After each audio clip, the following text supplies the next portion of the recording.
To class, welcome back बच्चों। तो पहले बच्चों स्टार्ट कर रहे हैं नया लेक्चर। और वो आज हमें एक नए यूनिट और उसमें भी एक नए चैप्टर की चर्चा शुरू करनी है। बुक के हिसाब से नहीं बता रहा हूँ, मैंने 3 यूनिट खत्म किए हैं बेटा। नेशनल इनकम की हम बात कर चुके हैं, इनकम एंड एम्प्लॉयमेंट की बात कर चुके हैं और गवर्नमेंट बजट की। तो 5 ही यूनिट है मैक्रो की बुक में, 3 यूनिट खत्म हो चुकी हैं। बड़ी यूनिट जो शुरू की 2 थी बेटा वो दोनों खत्म हो गई है, तो जितनी यूनिट है सब छोटी है। अब आपको मैं जो ये यूनिट कराने जा रहा हूँ, इस यूनिट का नाम है बैलेंस ऑफ पेमेंट, बीओपी बोलते हैं प्यार से। और उसमें भी पहला चैप्टर पढ़ने जा रहे हैं, 2 ही चैप्टर है, फॉरेन एक्सचेंज रेट। सब दोनों के दोनों ऐसा होगा, 2-2 3-3 लेक्चर में, ठीक है। यानी कि टोटल 5-6 लेक्चर लगेंगे, ये यूनिट खत्म हो जाएगी और अगली यूनिट भी 5-6 लेक्चर के वो भी हो जाएगी। ठीक है जी, इतना ही बचता है मैक्रो का सिस्टम। तो अब हम पढ़ने जा रहे हैं यूनिट नंबर 4। यूनिट का नाम है बेटा बैलेंस ऑफ पेमेंट। इसमें भी बेटा चैप्टर नंबर 1 पढ़ने जा रहे हैं। चैप्टर का नाम है बेटा foreign exchange rate. Foreign exchange rate. चलो ठीक है, चर्चा शुरू करते हैं, चैप्टर का भी बेस बनाते हैं। मैं बाबू एक टॉपिक लिख रहा हूँ, मेरे साथ साथ आप सब लिखेंगे, कितना शुरू करते हैं।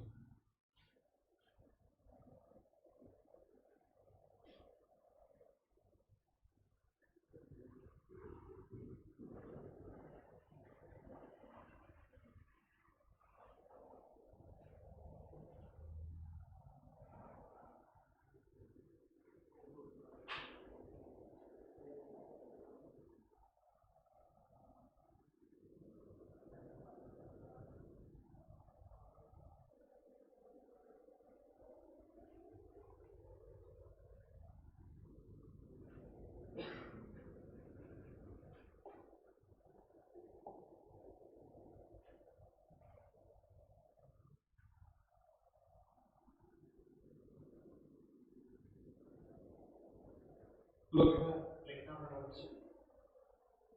बाबू करते हैं बात, सब सामने देखना, कुछ नहीं होता, अभी तो लिखने का बहुत मौका मिलेगा बेटा। फॉरेन एक्सचेंज रेट चैप्टर का नाम है बेस बनाना है। देखो मैं आपको बात बता देता हूँ, सबसे ज्यादा लोग कंफ्यूज किसमें होते हैं। एक काम आती है फॉरेन एक्सचेंज और एक आती है फॉरेन एक्सचेंज रेट। इन दोनों में इतनी कंफ्यूजन है, लोगों को आज तक क्लियर नहीं कर पाते कि चीजें क्या है। ठीक है, कोशिश करना, आराम से समझने की कोशिश करना बेटा। फॉरेन एक्सचेंज या फॉरेन करेंसी एक ही बात होती है। आप फॉरेन एक्सचेंज कह लो चाहे फॉरेन करेंसी कह लो, it is one and the same thing. और कुछ लोग तो प्यार से इसको फॉरेक्स बोलते हैं बेटा। फॉरेक्स 3 वर्ड यहाँ से उठाइए, 2 वर्ड यहाँ से उठाइए, हम प्यार से बेटा जब आगे बढ़ जाते हैं तो वो हम फॉरेक्स ही बोलते हैं। फॉरेक्स क्या होती है बेटा? All the currencies other than the domestic currency of a given country. वो मेरे लिए गिवन कंट्री इंडिया है, इंडिया की डोमेस्टिक करेंसी छोड़ दो, दैट मीन्स रुपी को छोड़ दो। बाकी दुनिया में जितनी करेंसी दिखाई दे रही है मैं उन्हें फॉरेन करेंसी तो बोलूंगा, ठीक है ना। फॉरेन करेंसी तो फॉरेन एक्सचेंज है, उसी को फॉरेन एक्सचेंज बोलूंगा मैं। तो मैं कहता हूँ बाकी बहुत ज्यादा तो नहीं पता होना चाहिए, पर वो 4-5 तो फॉरेन करेंसी पता ही होनी चाहिए, सबको पता होनी चाहिए।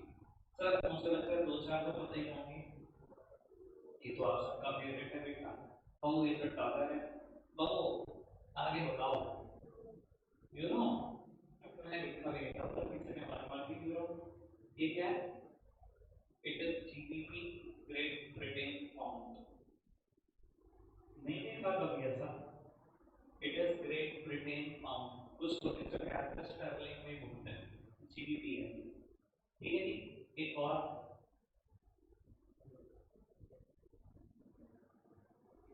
ये बहु ये जापानीज येन है, जे जेपीवाई बोलते हैं इसको, जापानीज येन। जापान में करेंसी चलती है ये वाईईएन, वो है, ठीक है जी। ये यूरो है बेटा, सारे यूरोपियन कंट्रीज में चलता है, ठीक है जी। बाकी नहीं, बच्चा आगे बढ़ बच्चा बहुत है, मेरे को कौन सी पीएचडी करा दी इसमें। फॉरेन करेंसीज क्या होती है?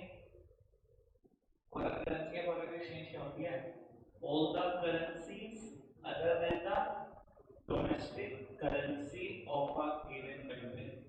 दुनिया की सारी करेंसी, बट बेटा एक करेंसी छोड़ दो अपने देश की, ठीक है जी, उन्हें हम फॉरेक्स या फॉरेन एक्सचेंज या फॉरेन करेंसी बोलेंगे। ठीक है जी, मैं आगे लिखना शुरू करता हूँ, आप एग्जाम्पल के नोट डाउन करते हैं और आगे लिख देना।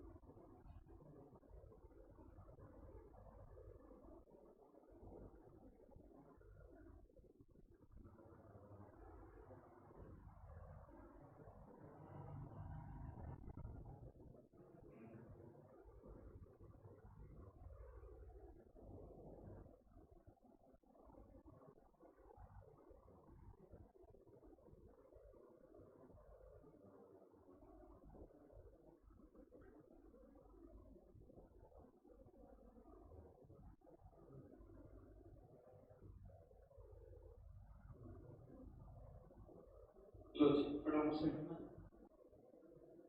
अब मुद्दा उठता है फॉरेन एक्सचेंज रेट क्या चीज है। फॉरेन करेंसी समझ में आ गई, ठीक है, इंडिया की करेंसी छोड़ दो, हमारे हिसाब से बाकी दुनिया की सारी करेंसी हैं फॉरेन करेंसी है।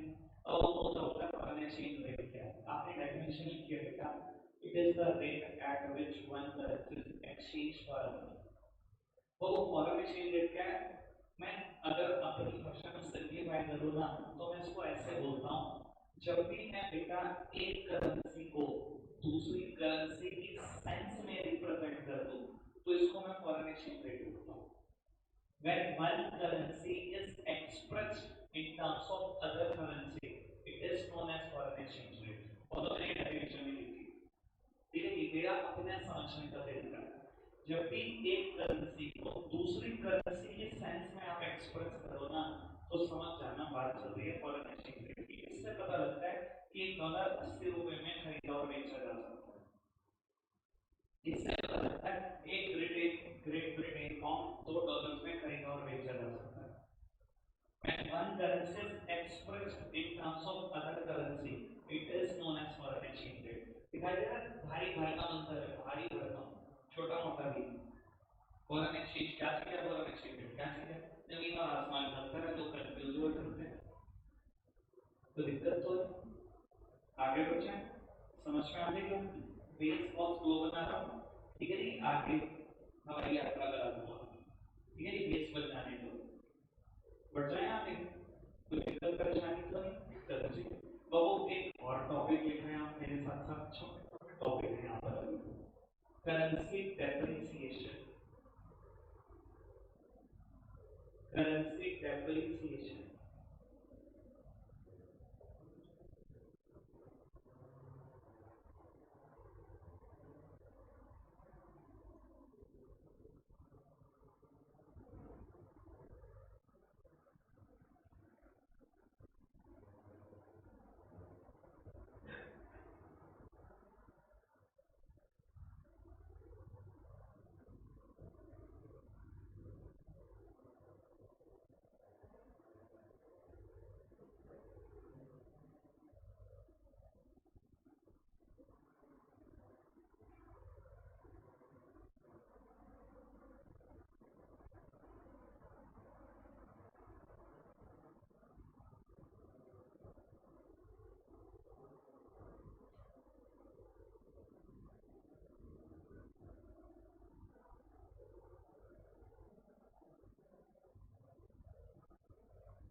आप पहले इतना नोट डाउन करो, मैं बता देता हूँ, खत्म नहीं हुआ, मैं इसमें दो तीन बातें और लिखूँ। दो दो डेफिनेशन लिखी पेपर में आए, और अगर आप दोनों लिख दो तो बहुत अच्छा इंप्रेशन है। ठीक है जी, वैसे मैं पढ़ देता हूँ बेटा, अकाउंट्स के बच्चे हो, डेप्रिसिएशन वर्ड तो वैसे ही बहुत अच्छे लगते हैं, और वो डेप्रिसिएशन मतलब किसी भी चीज के फॉल को इंडिकेट करता है, किसी भी चीज के डिक्रीज को इंडिकेट करता है, it is a negative word.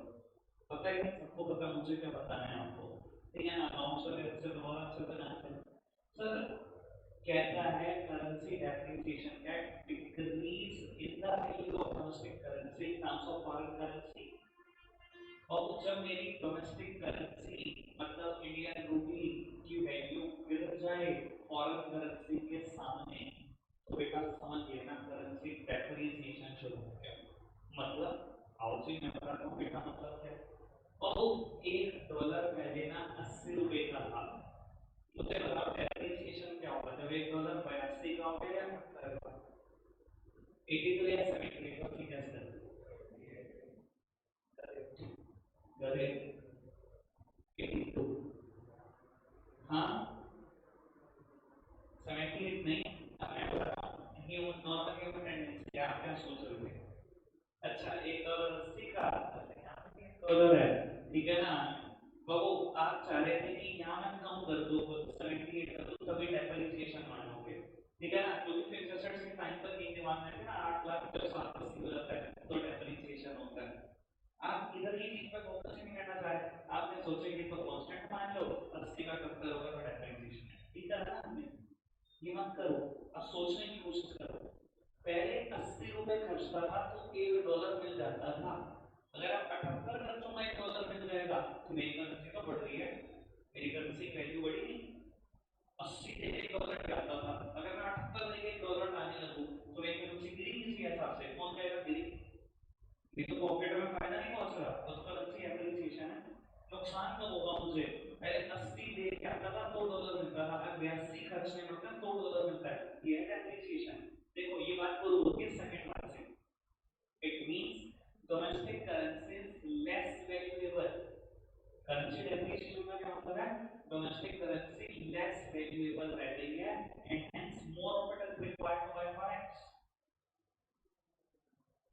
ज्यादा यूनिट चाहिए होंगे इसकी फॉरेक्स को बाय करने के लिए, तब डेप्रिसिएशन होगा, ठीक है ना। दिख रहा है ज्यादा यूनिट चाहिए, पहले 80 यूनिट चाहिए थी रुपए की, $2 आया करते थे, अब लेस वैल्यूएबल हो गई है domestic currency and hence more of it is required to buy forex. ज्यादा चाहिए बेटा, दिखाई दे रहा है ज्यादा चाहिए अब, क्लियर हुई बात। तो वो करेंसी डेप्रिसिएशन $1 का था तो बाबू उसका 82 हो जाना है, 78 हो जाना नहीं है, 78 हो जाना नहीं है। आप बोला 1949 में डॉलर ₹3 का था। इतनी लॉन्ग जंप करी है हमने, 83 82 83 82 के आसपास आकर आज खड़े हो गए हम। ₹3 का $1, कितना डेप्रिसिएशन, कितनी पिटाई हुई है इंडियन रूपी की, समझ सकते हो। ठीक है जी, वो अलग अलग जगहों से पिटाई हुई है, मैं आपको बताऊंगा अगली बुक शुरू हो जाने तो पूरी पिटाई बताऊंगा कैसे कैसे हुई है इसकी रूपी की, बहुत बढ़िया पिटाई हुई है, ठीक है जी, सब कुछ जानोगे वहां। आओ ठीक है, बात को आगे बढ़ाते हैं। सर ज्यादातर पेपर में पूछा जाता है इम्पैक्ट ऑफ करेंसी डेप्रिसिएशन, ज्यादातर पूछा जाता है पेपर में इम्पैक्ट क्या पड़ता है करेंसी डेप्रिसिएशन का। बाबू करेंसी डेप्रिसिएशन का इम्पैक्ट पड़ता है एक्सपोर्ट विल राइज, एक्सपोर्ट बहुत बढ़ जाते हैं। अरे लिखने में ध्यान न दो यार, मैं खुद लिख दूंगा तो आगे समझते हैं तुम। एक्सपोर्ट बहुत बढ़ जाते हैं, क्यों? बस ये आप बता दो क्यों और कैसे। करेंसी डेप्रिसिएशन से एक्सपोर्ट कैसे बढ़ जाता है? देखो, अगर कोई फॉरेनर पहले $1 लाख लेकर इंडिया में एंट्री लेता था तो वो इंडिया से कितने रुपए का सामान लेके जाता था? 80 लाख। अगर आज भी $1 लाख लेकर एंट्री ले तो इंडिया से कितना सामान चला जाएगा? 82 लाख। दिखाई नहीं दे रहा कि एक्सपोर्ट बढ़ गए? पहले 80 लाख के एक्सपोर्ट थे, सेम अमाउंट ऑफ डॉलर में 82 लाख के एक्सपोर्ट होने लगे। तो इम्पैक्ट ऑफ करेंसी डेप्रिसिएशन क्या बेटा? Export will rise with the same amount of foreign currency. Now the foreigners can buy more commodity from India. दिखाई दे रहा है? ठीक है, अगर मैं ये कहूँ ना $1 लेके आते थे 80 का सामान मिलता था, $1 लाएंगे 82 का सामान मिलेगा, तो आपको फर्क नहीं समझ में आएगा। अब 1 1 लाख कर लो इसको, $1 लाख का लेके आते थे तो 80 लाख का सामान इंडिया से चला जाता था। अब $1 लाख लेके आते तो 82 का सामान चला जाता है, हमारे तो एक्सपोर्ट ऑटोमेटिक बढ़ जाते हैं करेंसी डेप्रिसिएशन से। दिखाई दे रही है बात? कोई दिक्कत कोई परेशानी तो नहीं? पक्का से लिखते हैं इस चीज को, इनफैक्ट लिखते हैं, चलो लिखो मेरे साथ साथ।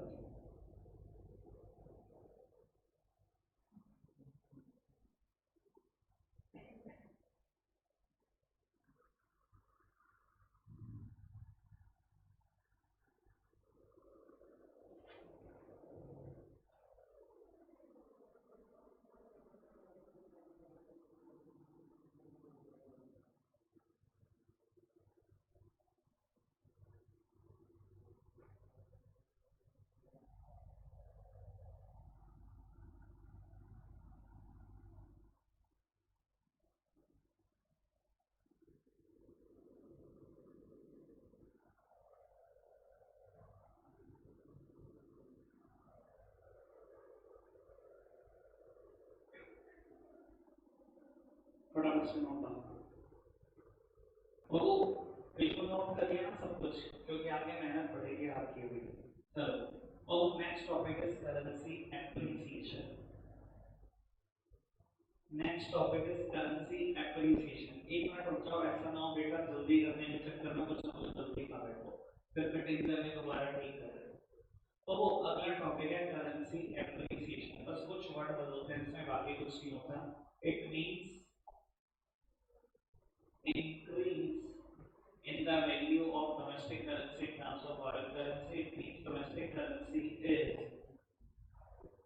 more valuable and hence less of it is required, and hence less of it is required to buy forex. तो वो $1 80 से 78 हो गया, अब मान लूंगा एप्रिसिएशन हो गया। ठीक है, रही बात बेटा इम्पैक्ट की, आओ जी सारा सारा दोबारा लिख देंगे। ठीक है, पहले बाबू बता देता हूँ इम्पैक्ट क्या होगा। इंपोर्ट्स विल राइज, इंपोर्ट्स बढ़ जाएंगे। कोई उसकी बता दे कैसे? बाबा जी लिखने में ध्यान ना दो, लिखा रहेगा, ध्यान रहेगा तो लिखा भी जाएगा, आप समझने में ध्यान दो। इधर से बताओ मैं बताऊँ, मैंने तो बता दिया इंपोर्ट बढ़ जाएंगे, अब सारे काम करो ना, मैंने भी तो सारे किया था एक्सपोर्ट बढ़ जाएंगे। थोड़ा तो लगाओ ये बुद्धि को, हैंड रेस करो, कोई बताना चाहता है छोटा में क्या बैठने का बोल चुका तुम्हें, अकेले अकेले आ जाओ।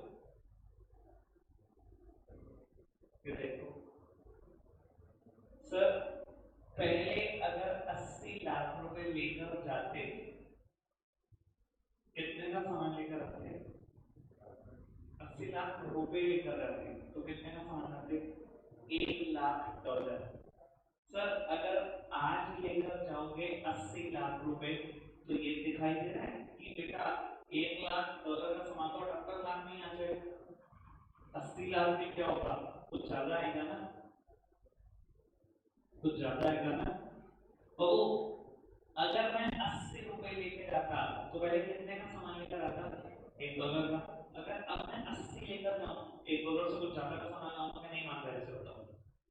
With the same amount of Indian rupee, now the Indians can buy more commodities from a foreign country. दिखाई दे रहे हैं इंपोर्ट्स बढ़ रहे हैं। 80 लाख रुपए लगाने पर $1 लाख का सामान इंपोर्ट होता। अब 80 लाख लेकर जाऊंगा, 1 लाख से कुछ ज्यादा डॉलर का सामान इंपोर्ट होगा, शायद 1,05,6,000। तो दिक्कत तो नहीं, बात क्लियर है बिल्कुल। लिख दो इनफैक्ट पक्का से, और आप शुरू से लिखना शुरू करो, मैं इनफैक्ट लिख रहा हूं।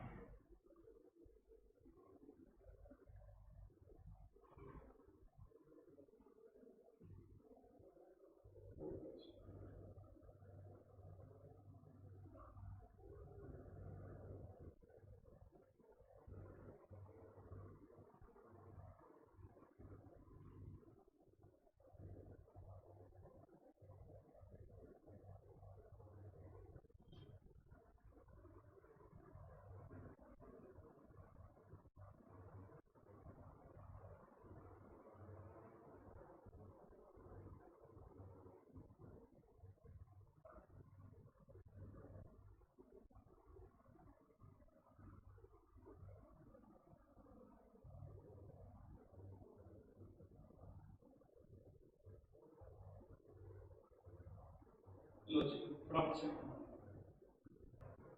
बाबू एक नया टॉपिक स्टार्ट करते हैं। टॉपिक का नाम है फॉरेन एक्सचेंज रेट सिस्टम। लिखने में ध्यान मत दो, छोड़ दो, 5 मिनट दूंगा मैं बाद में। टॉपिक का नाम है फॉरेन एक्सचेंज रेट सिस्टम। बेटा अगर आप वर्ल्ड वाइड देखो ना तो फॉरेन एक्सचेंज रेट हम कैसे कैलकुलेट करते हैं। वर्ल्ड वाइड तीन सिस्टम है पूरे वर्ल्ड वाइड। इंडिया एक सिस्टम कभी फॉलो करता था और एक सिस्टम आज फॉलो करता है। कुछ देश पहला सिस्टम आज भी फॉलो करते आ रहे हैं, कुछ देश दूसरा सिस्टम फॉलो करते आ रहे हैं। इंडिया में तीसरा ही सिस्टम फॉलो करता आ रहा है।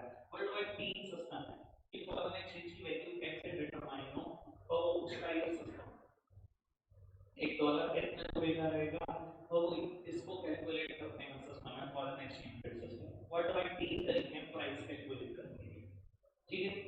तो पहला तरीका इंडिया कभी फॉलो करता था, आज नहीं करता, पर बहुत बढ़िया सिस्टम है, इसको आराम से समझना। पेपर में सबसे ज्यादा पूछा जाता है, सबसे ज्यादा, ठीक है सर। इसको बोलते हैं fixed exchange rate system. Fixed exchange rate system या कुछ लोग बेटा इसको दूसरे नाम से भी जानते हैं फैक्ट एक्सचेंज रेट सिस्टम। बाबा जी को सुना दो कि वो वाला फैक्ट नहीं है, तो इसका नाम है फैक्ट एक्सचेंज रेट सिस्टम। ठीक है, क्या फिक्स एक्सचेंज रेट सिस्टम समझते हैं बेटा इसके बारे में क्या है ये सिस्टम। टाइम लगेगा 10 मिनट पूरे इस पर आराम से समझना। तो ऐसे सिस्टम में ना गवर्नमेंट खुद कहती थी कि मैं बताऊंगी कि मेरे लिए फॉरेन करेंसी कितने रुपए की बराबर है। मतलब अगर गवर्नमेंट ऑफ इंडिया जब इसको फॉलो करती थी तो गवर्नमेंट ऑफ इंडिया कहती थी मैं बताऊंगी कि एक डॉलर कितने रुपए के बराबर है। कोई नहीं बताएगा दुनिया में। मैं कोई डिमांड सप्लाई वैसे नहीं सुनूंगी, मेरी मर्जी चलेगी, जो मैं प्राइस फिक्स करती है वो करती है। और गवर्नमेंट का लॉजिक बिल्कुल ठीक था कि गवर्नमेंट कहती थी कि मैं ऐसा इसलिए कर रही हूँ ताकि मार्केट में स्टेबिलिटी बन जाए। ऐसा क्यों स्टेबिलिटी कैसे बन जाती है इससे। तो मान लो सरकार ने कह दिया कि एक डॉलर सरकार के लिए 80 रुपए के बराबर है, मान लो कह दिया सरकार ने, सर सच में से स्टेबिलिटी बनेगी क्यों। अच्छा अगर आप डिमांड और सप्लाई पे चलते एक डॉलर या 80 का है, बहुत सारे इंपोर्टर ने इंपोर्ट करना तय कर लिया, पैसे बाद में देने के तय कर लिए, बहुत सारे एक्सपोर्टर ने गुड्स एक्सपोर्ट कर दिया, पैसे बाद में लेने तय कर लिए, ऐसा सब चलता है मार्केट में, उधार चलता है। सर अगर बाद में एक डॉलर 82 रुपए का हो जाए, इंपोर्टर रोएगा क्या नहीं, क्यों भाई, पहले वो 80 रुपए दे के डॉलर ले आता था, फॉरेन में पेमेंट कर देता था। जब उसने गुड्स इंपोर्ट किया तब डॉलर 80 का चल रहा था, उसने सोचा मान लो अगर 1 लाख, मान लो 1 लाख डॉलर के गुड्स उसने इंपोर्ट कर लिए, उसको 80 लाख देने, उसका माइंड एकदम हुआ गया कि मेरे को 80 लाख रुपए इकट्ठे करने हैं और 80 लाख रुपए बैंक में लेके जाऊंगा, 1 लाख डॉलर उठा के ले आऊंगा और पेमेंट कराऊंगा। मैंने 2-3 महीने वेट किया और वापस प्राइस हो गया 82। तो रोएगा नहीं रोएगा इंपोर्टर, ये बताओ। उसे लगा यार 82 लाख देने पड़ेंगे तब 1 लाख डॉलर मिले, तब पेमेंट होगी, 2 लाख का चूना लगा के बेफालतू। और अगर प्राइस 78 है 70 तो एक्सपोर्टर हो देगा, क्योंकि जब उसने सामने वाले को सामान बेचा 1 डॉलर 80 रुपए का था, उसने सामान बेच दिया 1 लाख डॉलर का, उसका माइंड नहीं था मेरे पास 80 लाख रुपए आने वाले, और प्राइस आ गया 78। अब 1 लाख डॉलर आ भी जाए 28 मार्केट में बेचेगा भी नहीं 78 लाख। तो समझ में परेशानी, दोनों तरफ से परेशानी थी। अगर 82 हो जाए तो भी कोई ना कोई रोएगा, 78 हो जाए तो भी कोई ना कोई रोएगा। मैंने कह दी थी ना भाई, काम और उड़ाने वाला काम ही नहीं करते हम, तो प्राइस टेबल रखेंगे ऐसे ही, जैसे रहेगा जब तक मैं ना कहूँ। समझ में ना, गवर्नमेंट ये सिस्टम क्यों फॉलो करती है, अपने सिटीजन्स को खुश रखने के लिए, ठीक है सर। लेकिन इस बात को भी समझो, आप ये सिस्टम फॉलो कर रहे हैं, it is not a joke, ये कोई मजाक नहीं है सर। अगर इंटरनेशनल मार्केट में 1 डॉलर का दाम अगर 78 रह जाता था तो सरकार पता क्या करती थी, उसको 80 तक पहुंचाने के लिए ह्यूज ह्यूज क्वांटिटी में बेकर डॉलर बाय करती थी। सर ऐसा करने से क्या होगा, जब आप ह्यूज क्वांटिटी में डॉलर बाय करोगे, इसकी डिमांड डिमांड करोगे, सप्लाई नहीं है तो क्या होगा, price will rise, automatically shifted to 80। और सरकार चाहती है कि वो 80 ही रहे। और बेटा व्हाट इफ कि अगर $1 का दाम 82 आ जाए इंटरनेशनल मार्केट में, तो government would sell huge reserves of $, ऐसा करने से क्या होगा, जब आप इसकी सप्लाई सप्लाई क्रिएट करोगे बेटा, कोई डिमांड नहीं होगी, प्राइस विल फॉल। ये तो चाहती है सरकार ब्याज से जस्ट किया जाए। सर ह्यूज रिजर्व बाय करना, ह्यूज रिजर्व सेल करना मजाक बात नहीं है, होने भी तो चाहिए सरकार के पास ह्यूज रिजर्व, करोड़ों डॉलर सेल करने पड़ते हैं तो प्राइस हिलता है थोड़ा सा, करोड़ डॉलर सेल करोगे तो इतनी डिमांड है मार्केट में। तो बाबू गवर्नमेंट ये सिस्टम तभी फॉलो कर सकती है जब गवर्नमेंट के पास ह्यूज रिजर्व्स हो, ह्यूज रिजर्व्स हो of foreign currency, and government is having huge reserves. Sir आपको घबराने की जरूरत नहीं है, government of India is having a huge reserves. आपको पता नहीं है, मैं वैसे बोल देता हूँ, हमारा नेक्स्ट यूनिट में चैप्टर है बैंकिंग, वहाँ पर हम आरबीआई के फंक्शन पढ़ेंगे इस साल। पिछले साल हमने कॉमर्शियल बैंक के फंक्शन पढ़े थे बिजनेस स्टडीज में चैप्टर 4। इस साल हमने आरबीआई के फंक्शन पे पीएचडी करनी है। एक आरबीआई का फंक्शन है, RBI is the custodian of foreign exchange reserves in India. RBI custodian है फॉरेन एक्सचेंज रिजर्व का। आरबीआई का हर वर्ग के रिजर्व है बेटा डॉलर के, कोई दिक्कत नहीं है। तो वो गवर्नमेंट बाय भी कर सकती है, सेल भी कर सकती है, दिखाई देता है गवर्नमेंट के पास थोड़ी पैसों की कमी होती है, ये तो इंसानों के पास होती है, कोई दिक्कत तो नहीं। आगे बढ़ाएगा आपको, चार बातें समझ में आई, इधर देखना। ऐसा एक्सचेंज रेट सिस्टम गवर्नमेंट ये तो तय करती है कि मेरे हिसाब से फॉरेक्स का प्राइस क्या होगा, ऐसा गवर्नमेंट इसलिए करती है ताकि स्टेबिलिटी बनी रहे। मैंने ये भी दिखाने की कोशिश करी, अगर प्राइस गिरा इंटरनेशनल मार्केट में तो क्या होगा, बढ़ा तो क्या होगा। मैंने ये भी बताने की कोशिश करी आपको कि बेटा इतने रिजर्व बाय और सेल करने के लिए गवर्नमेंट के पास ह्यूज रिजर्व्स होने चाहिए। चार बातें समझ में बाबू। अच्छा ये कैसे गवर्नमेंट ने माइंड मेक अप कर दिया कि $1 80 का, व्हाई नॉट 90, व्हाई नॉट 70, 80 की। बाबू ये गवर्नमेंट ने कैसे किया, चमत्कार में यही बता देता हूँ। एक इकोनॉमिस्ट हुए हैं बेटा जिनका नाम है ब्रिटन वुड, आपको नाम याद नहीं रखना, मुझे चाहिए भी नहीं, ब्रिटन वुड। तो ब्रिटन वुड ने दिया था सिस्टम, ठीक है जी। उन्होंने पता है क्या कहा था कि सारे देश ना जो भी सिस्टम को फॉलो करना चाहते हैं, अपनी करेंसी को ना टाई कर लो with some external standard, currency tied with external standard, अपनी करेंसी को ना टाई कर लो किसी ना किसी एक्सटर्नल स्टैंडर्ड के साथ। मतलब बेटा एक्सटर्नल स्टैंडर्ड में भी गोल्ड, सिल्वर और एनी अदर प्रीशियस मेटल। बाबू उनका कहना बड़ा सिंपल सा था, गोल्ड के साथ, सिल्वर के साथ या किसी भी प्रीशियस मेटल के साथ ना अपनी करेंसी को टाई कर लो, सारे देश जो भी इस सिस्टम को फॉलो करना चाहता है। मान लो इंडिया ने इतना टाई कर दिया, और ज्यादातर लोग गोल्ड से टाई करते थे कि 10 ग्राम गोल्ड इंडिया के लिए 72,000 रुपए का है, सॉरी। मान लो इंडिया ने क्या करा, टाई कर लिया अपनी करेंसी को विद सम एक्सटर्नल स्टैंडर्ड, कि उनके लिए 10 ग्राम गोल्ड 72,000 रुपए का, और एक्चुअली में 72,000 रुपए का आज, ठीक है जी। तब 10 ग्राम गोल्ड, मतलब वैसे 10 ग्राम बोलते हैं, आपको पता है हमारी भाषा में हम तो 1 तोला बोलते हैं ना, 1 तोला 72,000 रुपए का चल रहा है, 10 ग्राम को 1 तोला ही तो बोलते हैं शायद।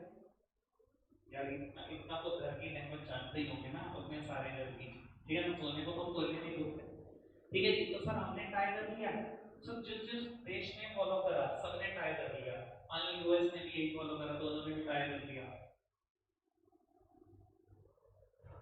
ठीक है। समझ में, ब्रिटेन वुड ने कहा जो भी देश फॉलो करना चाहता है फिक्स एक्सचेंज रेट सिस्टम, अपनी करेंसी को ट्राई कर लो with some external standard, and these external standard may be gold, silver और एनी अदर प्रीशियस मेटल। समझ में आ रही बात? सर जब आप टाई करते हो ना, तो बेटा इसको हम बोलते हैं, जब भी कोई देश अपनी करेंसी को टाई करता है किसी भी एक्सटर्नल स्टैंडर्ड के साथ, इस टर्म को बोलते हैं पैरिटी वैल्यू, इस टर्म को हम बोलते हैं बेटा पैरिटी वैल्यू, पैरिटी वैल्यू।